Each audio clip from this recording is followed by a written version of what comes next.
Welcome to ஜீனோ academy. இப்போ நம்ம புதுசாக ஒரு கோர்ஸ் இன்ட்ரடியூஸ் பண்ணியிருக்கோம். அதாவது கேல் அப்படின்னா என்னன்னு பார்த்தீங்கன்னா, நம்மளால் லாட் ஆஃப் மணி கொடுத்து ஒரு காம்போனண்ட்டை வாங்கி அதை டெஸ்ட் பண்ணி, பட் இன்கேஸ் ஏதாவது ஒரு வோல்டேஜ் அதிகமாக கொடுத்தாலும், ஏதாவது ஒரு மிஸ்மேட்ச் ஆனாலும், நம்ம ஒரு கோடிங்கை எழுதிட்டு அதை நம்ம டம்ப் பண்ணும்போது அந்த கோடிங் தப்பாக இருந்தாலும் சரி, இது என்ன பண்ணாலும் நம்மளுக்கு காம்போனன்ட்ஸ் பர்ஸ்ட் ஆகிறதுக்கு அதிக வாய்ப்புகள் இருக்குது. ஓகேவா?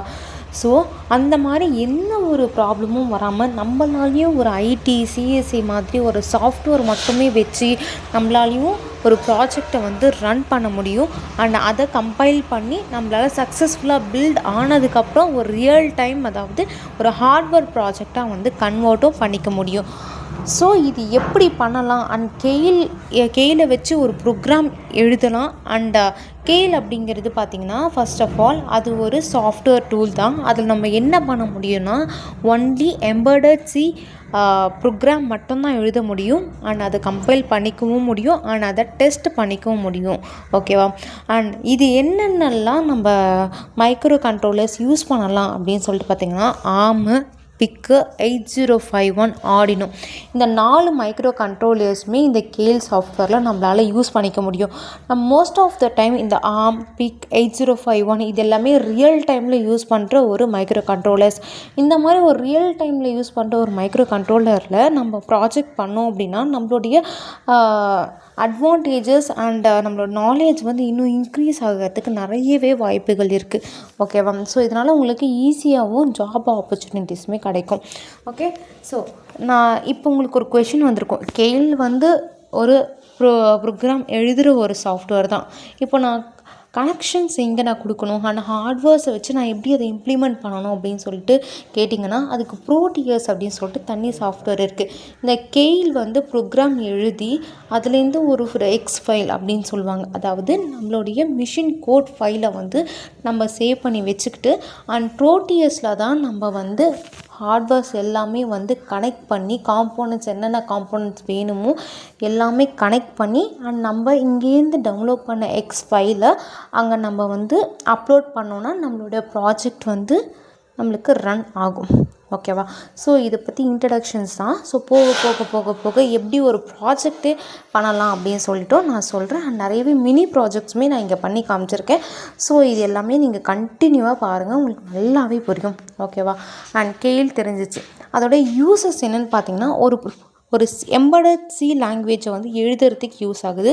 அண்ட் ப்ரோக்ராமை கம்பைல் பண்ணும். நான் சொன்னல எக்ஸ் ஃபைல் அப்படின்னு சொல்லிட்டு, எக்ஸ் ஃபைல் அப்படின்னா இப்போது நம்மளோட மிஷினுக்கு நம்மளோட நார்மல் லாங்குவேஜ் தெரியாது. அதாவது நம்ம எழுதுகிற லாங்குவேஜ் பார்த்திங்கன்னா, ஒரு மைக்ரோ கண்ட்ரோலருக்கு என்ன மைக்ரோ கண்ட்ரோலரோ அதோட லாங்குவேஜ் எம்பெடட் சி, இல்லைனா ஆர்முக்குன்னு சொல்லிட்டு ஒரு லாங்குவேஜ் யூஸ் பண்ணுவாங்க. அந்த மாதிரி தனித்தனியாக இருக்கும். ஸோ அந்த லாங்குவேஜஸில் தான் நம்ம ரைட் பண்ணுவோம். எம்பெடட் லாங்குவேஜில் ரைட் பண்ணுவோம். பட் அது மிஷினுக்கு புரியாது. ஸோ அதனால் என்ன பண்ணோம் அப்படின்னா, இந்த hex file embedded to machine லாங்குவேஜாக கன்வெர்ட் பண்ணி அதில் ஸ்டோர் பண்ணி வச்சுக்கோம் இந்த எக்ஸ் ஃபைலில். அந்த ஸ்டோரிங் எக்ஸ் ஃபைலில் தான் நம்ம என்ன பண்ண போகிறோம் அப்படின்னா, நம்மளுடைய மைக்ரோ கண்ட்ரோலரில் ப்ரோடியஸில் அப்லோட் பண்ண போகிறோம். ஓகேவா? அதை ஜென்ரேட் பண்ணுறதுக்கு இது யூஸ் ஆகும். அண்ட் எக்ஸ் ஃபைலை வச்சு என்ன பண்ணலாம் அப்படின்னா, ரியல் ஹார்ட்வேர்லேயும் நம்மளால் அப்லோட் பண்ணிக்க முடியும். அண்ட் சாஃப்ட்வேர் லைக் ப்ரோடியஸ் அந்த மாதிரி ஒரு சாஃப்ட்வேர்லேயும் நம்மளால் அப்லோட் பண்ணி லோட் பண்ணி நம்மளுடைய அவுட்புட்டை டைரெக்டாக கெட் பண்ணிக்க முடியும். ஓகேவா? ஸோ இதுதான் இன்ட்ரடக்ஷன்ஸ் ஆஃப் கெயில். நம்ம இப்போ அந்த கெயில் சாஃப்ட்வேரை எப்படி இன்ஸ்டால் பண்ணலாம் அப்படின்னு சொல்லிட்டு நான் ஷோ பண்ணுறேன். அதுக்கு முன்னாடி இந்த கெயிலை பற்றி உங்களுக்கு ஏதாவது ஒரு டவுட் இருந்ததா எனக்கு கமெண்ட் செக்ஷனில் கமெண்ட் பண்ணுங்கள். நான் நெக்ஸ்ட்டு நம்ம இன்ஸ்டாலேஷனுக்கு போகலாம். ஓகேவா? டைப் கெயில் டவுன்லோட் அப்படின்னு சொல்லிட்டு டைப் பண்ணுங்கள். உங்களுக்கு ஃபர்ஸ்ட் லிங்கே இந்த மாதிரி கெயில் டவுன்லோட் அப்படின்ட்டு வரும். ஓகேவா? அதை கிளிக் பண்ணிக்கோங்க. அதை கிளிக் பண்ணால் நெக்ஸ்ட் பேஜ் போகும்.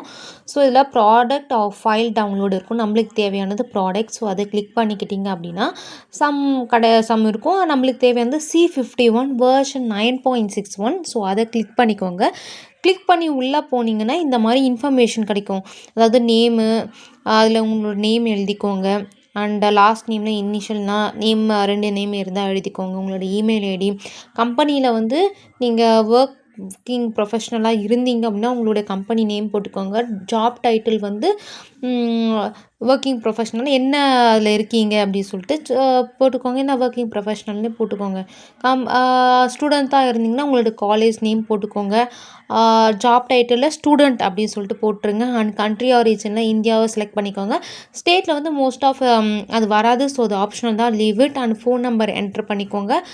தென் which device are you using அப்படின்னு கேட்கும்போது AT89C51 அப்படிங்கிற ஒரு மைக்ரோ கண்ட்ரோலர் தான் நம்ம யூஸ் பண்ண போகிறோம். ஸோ அதை நீங்கள் டைப் பண்ணிவிட்டு ஜஸ்ட்டு அந்த please keep me update on product அப்படின்னு டிக் பண்ணிவிட்டு சப்மிட் கொடுத்தீங்க அப்படின்னா நெக்ஸ்ட் பேஜ் போகும். ஸோ கீழே ஒரு எக்ஸ் ஃபைல் இருக்கா, அந்த எக்ஸ் ஃபைலை வந்து நீங்கள் கிளிக் பண்ணாலே ஆட்டோமேட்டிக்காக டவுன்லோட் ஆகிடும். That's it.